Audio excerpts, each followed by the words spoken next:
let me share with you my story as to how I ended up being concerned about chemicals in the home and making some changes for my family.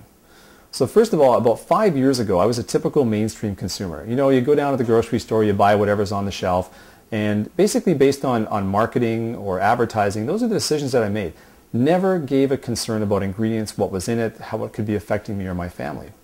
And then I saw a program on TV. My wife and I were watching TV together and we saw CBC Marketplace. And they did a show called The Toxic Home.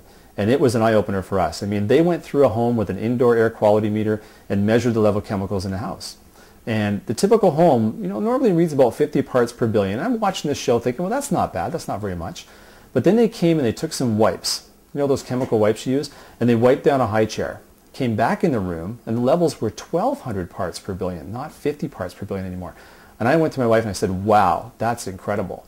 You know, we need to make some changes. And then throughout the rest of that program, it just got worse and worse. They used more and more products that contained more and more chemicals, and the air quality just got worse. The second part of the program, they went through and talked about the ingredients that are on the label, and more importantly, the ones that weren't on the label.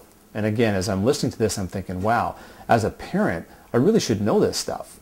Now, at the same time, our son, our oldest son, was about 2.5 years old, and he had recently developed asthma and food allergies, and a lot of allergies. And we thought, you know, why is this going on? Because this was never in our family. You know, none of our relatives had it, and generations past, nobody had peanut allergies or you know, asthma or a need for EpiPen or stuff like that. So we started to think maybe it's a link between the chemicals and, you know, our son's health and our health.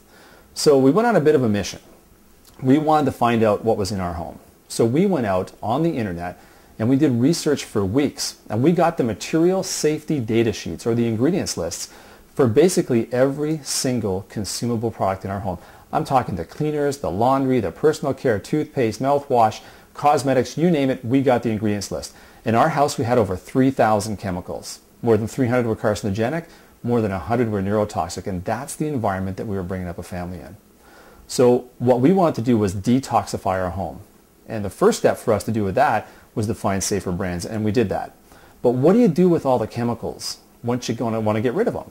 So we gathered up everything, and it was amazing how much stuff we had. You know, when you go through the house and you start looking for things that you've accumulated over the years, when we went to the laundry room, under the kitchen sink, the bathroom sink, in the garage, in the shed, it was a lot of products. In fact, we took a picture of them because we couldn't believe just how much stuff that we had actually accumulated over time. And as I'm finding things too, think about this in your house. Have you ever bought a product and it didn't work?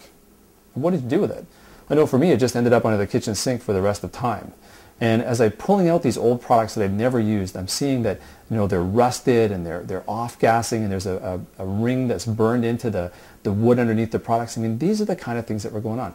So anyway, we got it all together, we put it into a big bin, and we pushed it out to the road on garbage day. And then something really, really disturbing happened. Is the garbage man came around and he didn't take them to the dump. Instead, he put a big sticker on it that said hazardous waste. You must take it to the hazardous waste recycling facility.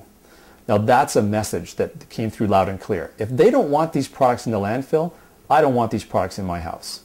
So to get more information on this and to learn about what's in your home, what the top 10 offenders are in your home, the worst chemicals of all, get our free report. In fact, why don't you visit the link that's listed here, and we'll get that information to you so you can make decisions like we did that'll help you lead a healthier life.